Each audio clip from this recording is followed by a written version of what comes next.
हाँ चलिए जल्दी लाइव हो जाए जल्दी से और लिखेंगे। चलिए लिखिएगा सब ले।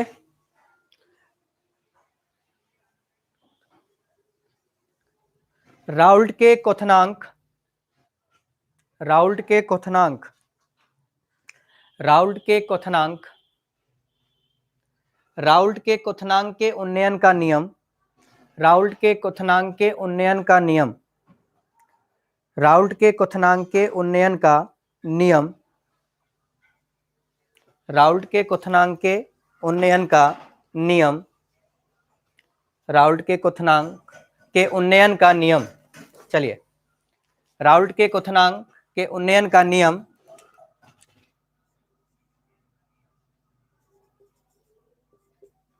Raoult's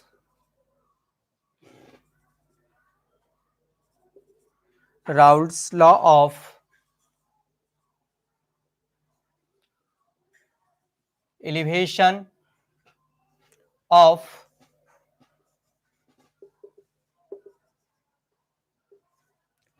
of boiling point, elevation of boiling point. Clear है? राउल्ट के क्वथनांक के उन्नयन का नियम, राउल्ट के क्वथनांक के उन्नयन का नियम, राउल्ट के क्वथनांक के उन्नयन का नियम, राउल्ट के क्वथनांक के उन्नयन का नियम। ठीक, Raoult's law of elevation of boiling point. Clear है? चलिए लिखिए।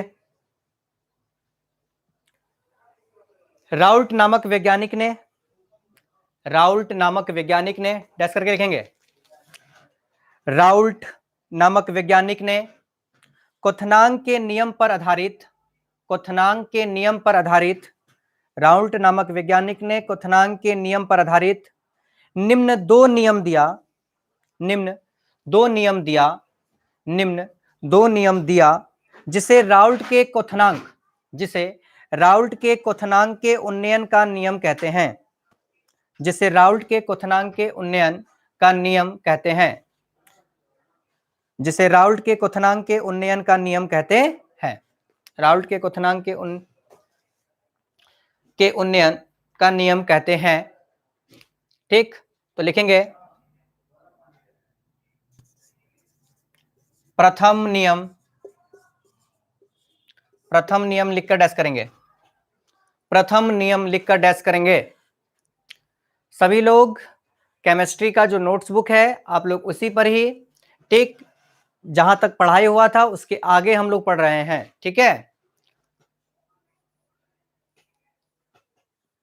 हाँ, प्रथम नियम क्या है भाई? राउल्ट ने क्या कहा था, ध्यान दीजिएगा कि किसी विलयन के क्वथनांक, देखिए किसी विलयन के क्वथनांक का, किसी विलयन के, किसी विलयन के क्वथनांक का उन्नयन, क्वथनांक का उन्नयन विलय के मोलल, विलय के मोलल, विलय के मोलल सांद्रता के समानुपाती होता है, मोलल सांद्रता के समानुपाती होता है, मोलल सांद्रता के समानुपाती होता है। किसी विलयन के क्वथनांक का उन्नयन विलय के मोलल सांद्रता के समानुपाती होता है, समानुपाती होता है। सब लोग का हो गया? हो गया तो यस मारिए जल्दी से।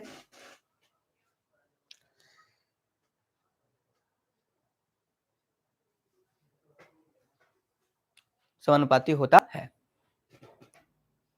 लिखेंगे माना, पैराग्राफ चेंज करके लिखेंगे माना, फिर समझाते हैं आप लोग को।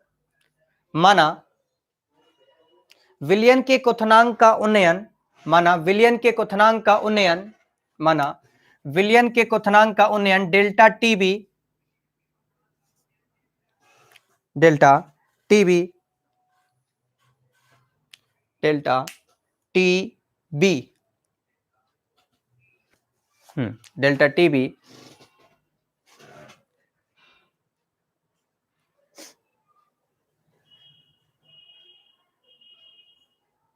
डेल्टा टीबी तथा विलय के मोलल सांद्रता, तथा विलय के मोलल सांद्रता, विलय के मोलल सांद्रता, मोलल सांद्रता, मोलल सांद्रता Cm, Cm, Cm हो तो, Cm हो तो राउल्ट के क्वथनांक के उन्नयन, राउल्ट के क्वथनांक के उन्नयन के पहले नियमानुसार, राउल्ट के क्वथनांक के नियम के पहले नियमानुसार, राउल्ट के क्वथनांक के नियम के पहले नियमानुसार डेल्टा टी भी समानुपाती Cm, डेल्टा टी भी समानुपाती Cm, Cm क्लियर है?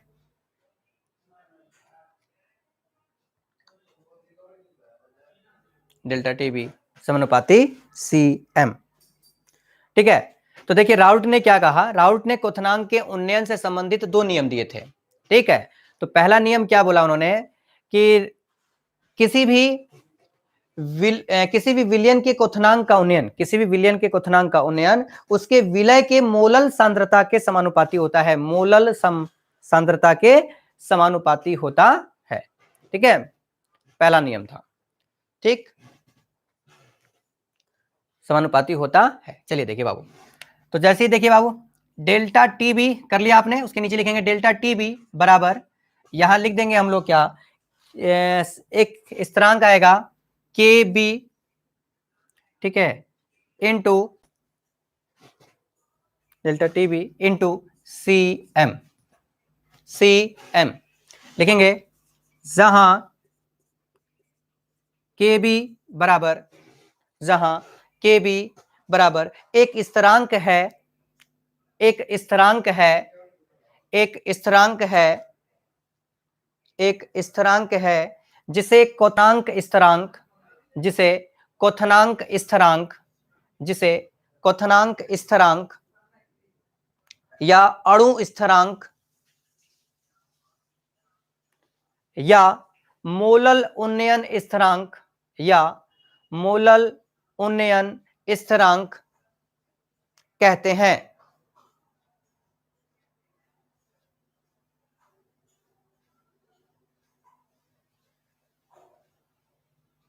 कहते हैं, ठीक, कहते हैं। क्लियर है सभी लोगों को?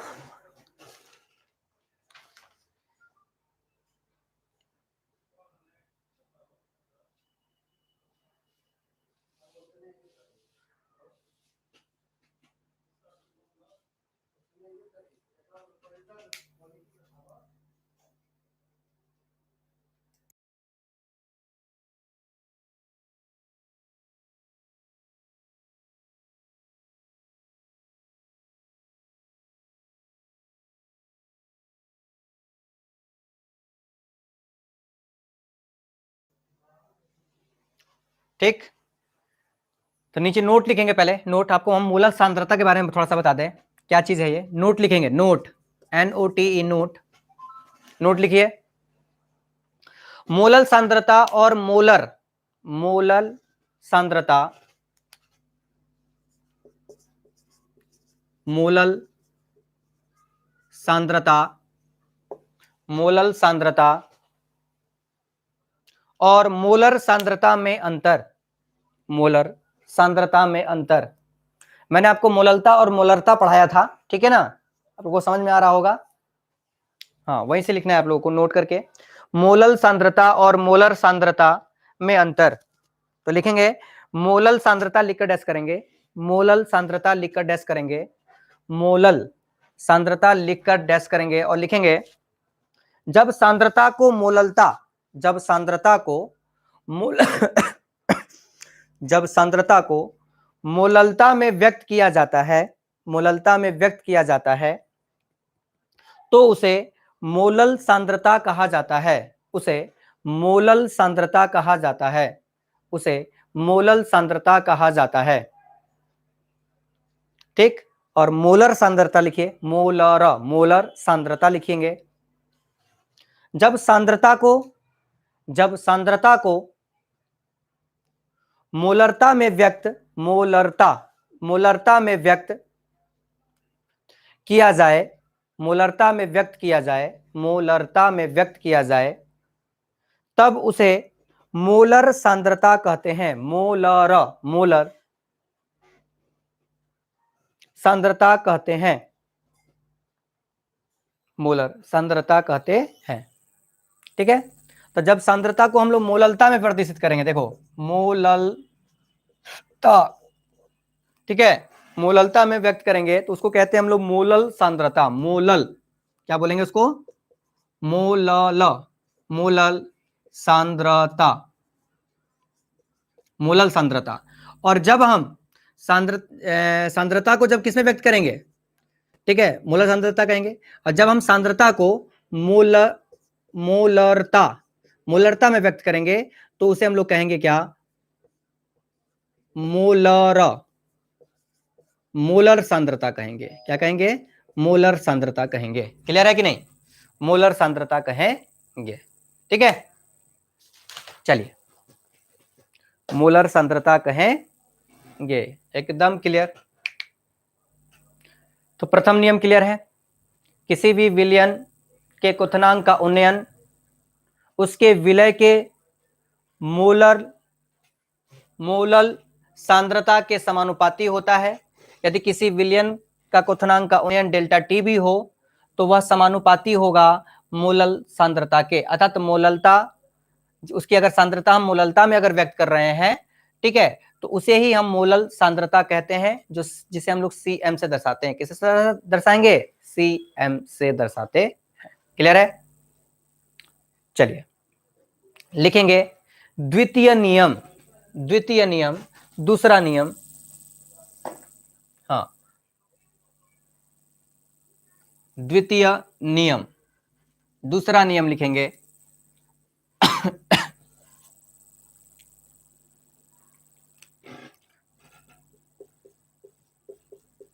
द्वितीय नियम लिखेंगे और लिखेंगे यदि विभिन्न विलय के समआण्विक मात्राएं, यदि विभिन्न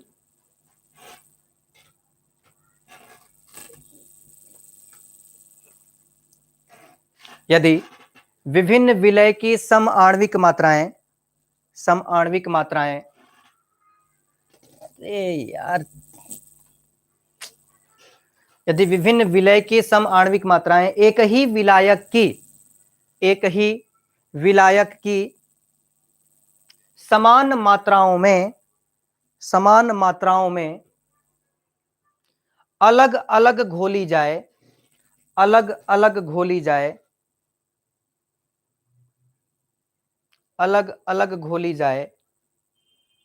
तो इस प्रकार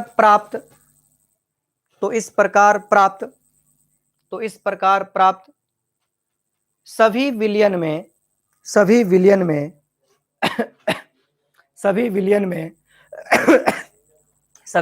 में क्वथनांक का उन्नयन समान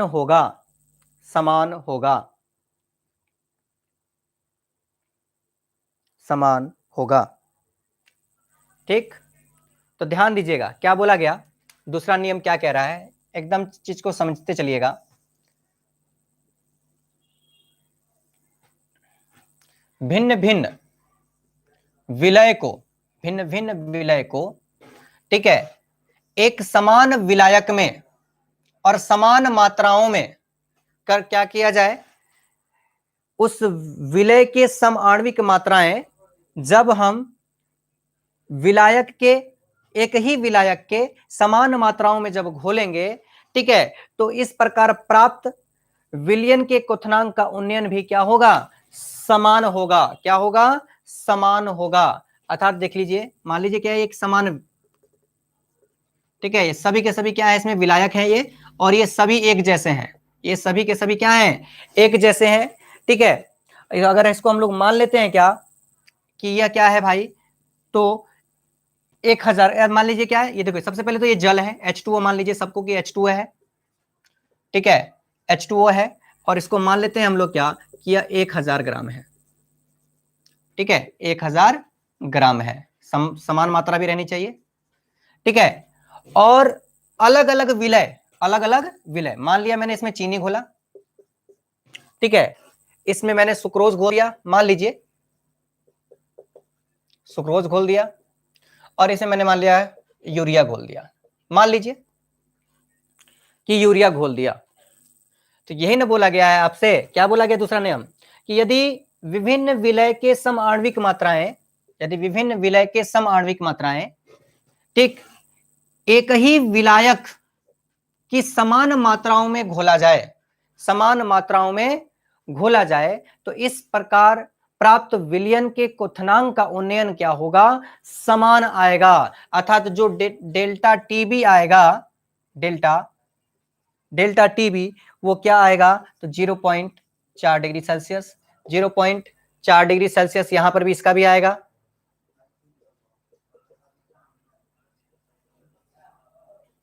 चार डिग्री सेल्सियस, डेल्टा टीबी बराबर 0.4 डिग्री सेल्सियस। ठीक है, क्लियर है। तो क्या बोला गया था, फिर से समझिए, फिर से ध्यान से सुनिएगा क्या बोल रहे हैं हम, कि यदि भिन्न भिन्न विलय की समआण्विक मात्राएं समान विलायक में समान मात्राओं में घोली जाए, तो इस प्रकार प्राप्त विलयन के क्वथनांक का उन्नयन भी समान होगा। ठीक है, समान होगा। तो लिख लेंगे बढ़िया से फिर से एक बार, कि यदि विभिन्न विलय की समआण्विक मात्राएं एक ही विलायक की समान मात्राओं में अलग अलग घोली जाए, अलग अलग घोली जाए, तो इस प्रकार प्राप्त सभी विलयन में क्वथनांक का उन्नयन समान होगा। उसके बाद आप लोग क्या कर लीजिएगा, ये फिगर बना लीजिएगा, और आपका क्या होगा, यहां तक ये टॉपिक क्लियर है। इसके बाद हम लोग कल मिलेंगे, इसके आगे पढ़ेंगे, और आप लोग सभी इसे नोटबुक पर जरूर आप लोग बना लीजिएगा, ताकि आपको याद करने पे आसान हो, और दोनों के दोनों आप नियम जो है अवश्य याद कीजिएगा। तो मिलते हैं हम लोग कल, धन्यवाद।